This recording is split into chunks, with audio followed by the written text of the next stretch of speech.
All right. What a game. And what a performance by Baker Mayfield today. I did not, and I imagine many people in the NFL did not expect that. Now, one could have looked at the two records of the Philadelphia Eagles and the Tampa Bay Buccaneers and could have logically drawn out, well, just look at what Tampa Bay has done here at the end of the season. One, I believe, last five of their six. And look at the Eagles, where they did the exact inverse, who's in the last five. Now, if you were to compare this, you'd say, well, yeah, in hindsight, of course Tampa Bay was going to win. But if you're a fan just like myself, you would have thought, well, how could Philadelphia, a team that started off 10-1, which, by the way, defeated some pretty big name teams. So it's in their 10-1 record. Buffalo Bills, Miami Dolphins, Cowboys, the LA Rams, Tampa Bay Buccaneers, all playoff teams. Okay, so 5 of those 10 wins at the start are against playoff caliber teams, right?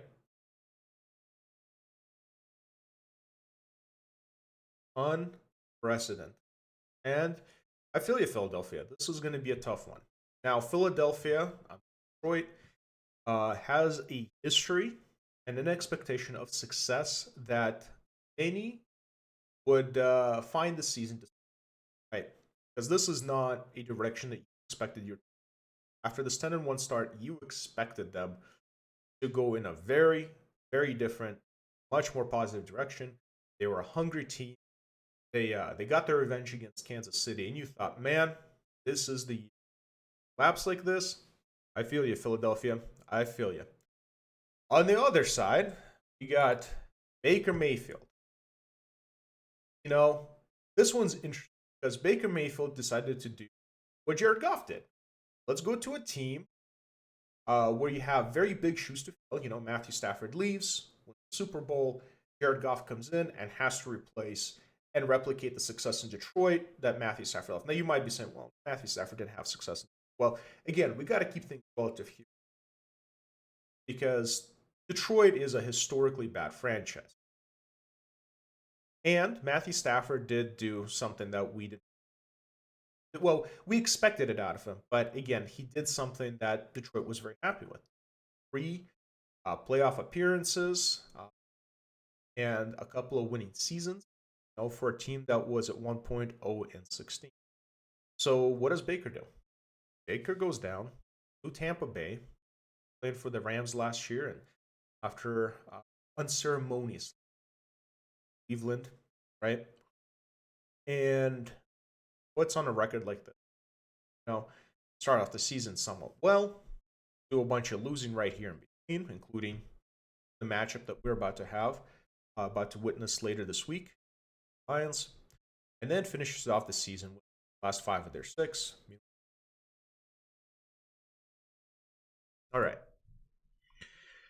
So, Baker Mayfield, Jared Goff, 2 guys who filled big shoes. Again, Baker Mayfield taking over for Tom Brady, which we don't have to. You don't have to be surprised, or you don't have to look too far to know just how big of shoes Tom Brady was going, how hard it was going to be to fill Tom Brady's shoes, right? And then they go out, win the division, finish with a positive record, and take out the former NFC champions, the Philadelphia Eagles.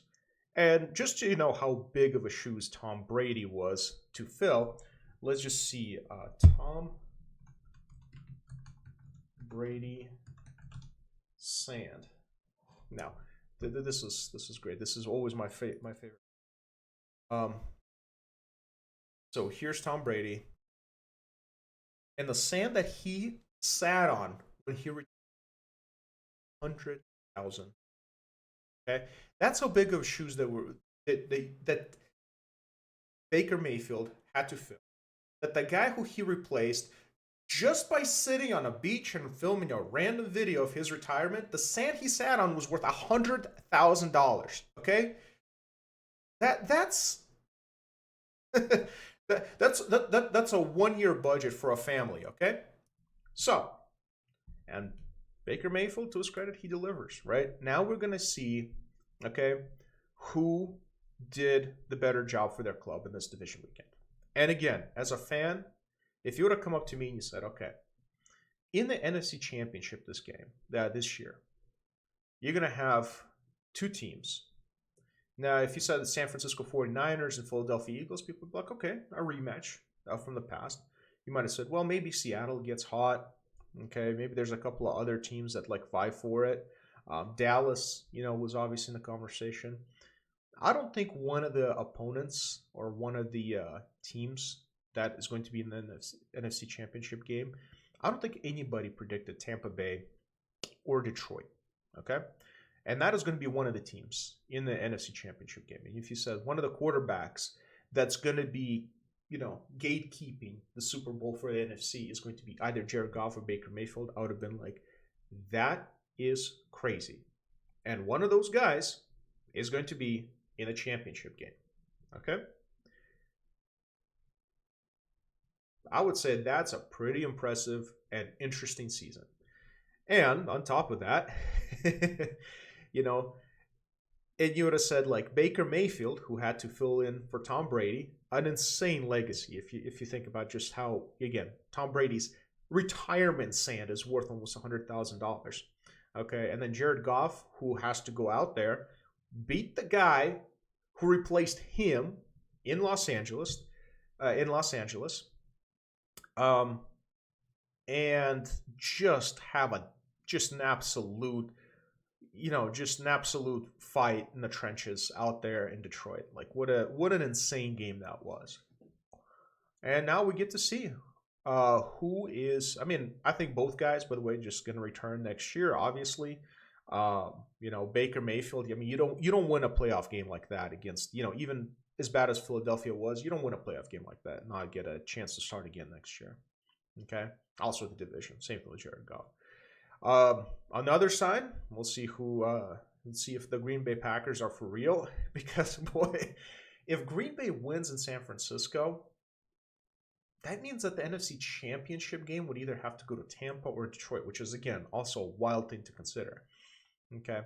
Now, on the AFC side, I don't really follow the AFC as much, so I can't really give you some of the analysis. But simply because, again, for me, I'm just a casual observer. My team is not in the AFC, but that is also an interesting one too, because you had the Freeze Bowl in Kansas City. They absolutely destroyed the Dolphins. The Bills rolled right past the Steelers, so that was kind of a bit expected.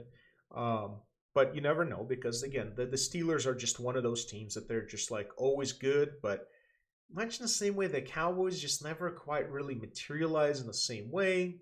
But unlike the Cowboys, Tomlin has had more recent success, and you always feel like Mike Tomlin is one good quarterback away from just taking it all, which he is. I mean, this guy's taken second and third string quarterbacks off his bench and somehow still delivers, winning football year after year. Okay, and I know a lot of Steelers fans are unhappy, but we can have a discussion about the Steelers a little later.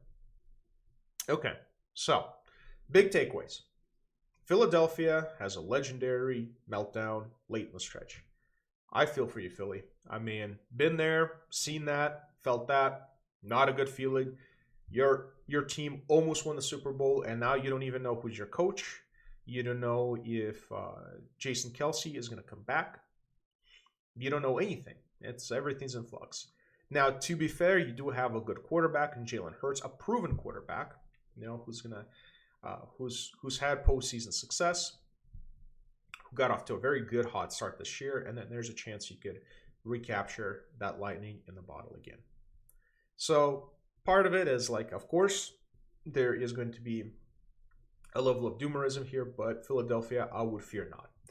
You got a quarterback, okay, which makes you probably already better than 50-60% of the NFL teams out there as is. Plus, you made the playoffs, even though that there was a collapse. And that could be on the coaching just as much as anything else. I mean, you guys did bring in Matt Patricia. As a Detroit fan, I could have told you that is, especially between Matt Patricia and Darius Slay, which I don't understand how that even worked out. Because you brought in Matt Patricia, and he has to coach the guy he ran out of Detroit. Yeah, that could have been a little bit more foreseen. Okay, Tampa, good old Tampa Bay. Baker, what a stud! Filled in the shoes of a goat. Okay, and is just playing his best football. Also, he has two amazing receivers that he inherited. He inherited Godwin, a good one, Chris Godwin. Let me see. How do you say this? Yeah, Chris Godwin. Or good, yeah, and Mike Evans. By the way, Mike Evans. I mean it's criminal how underrated Mike Evans is in the NFL. I mean that guy is so consistently good year after year. So many 1,000 plus yard seasons. Just the absolute most reliable. I mean this guy is.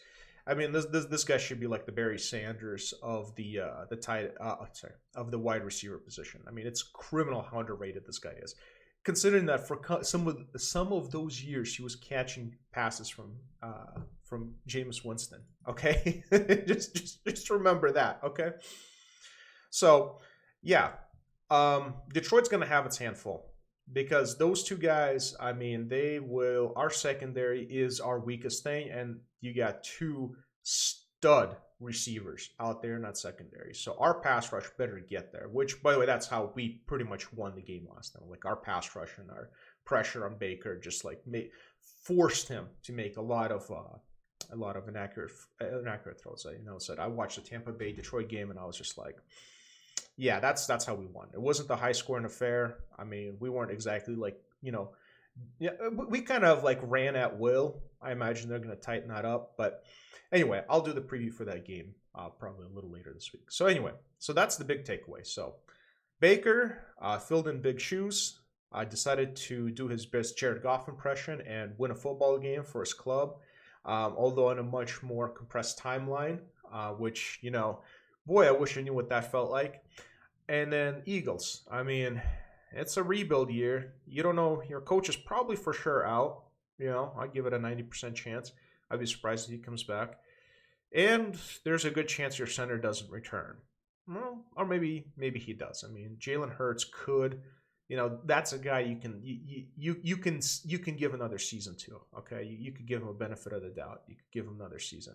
Now, if they have a bad season next year, for sure, like a lot of those Eagles legends are probably out or retire. I mean, they really do. Okay, because they already won their Super Bowl. A lot of those guys, like Jason Kelce. So it will be interesting to see what happens next. But anyway, those are my takes. I really appreciate your time. Thank you for tuning in. Let me know what you think down in the comments below, and I'll talk to all of you later.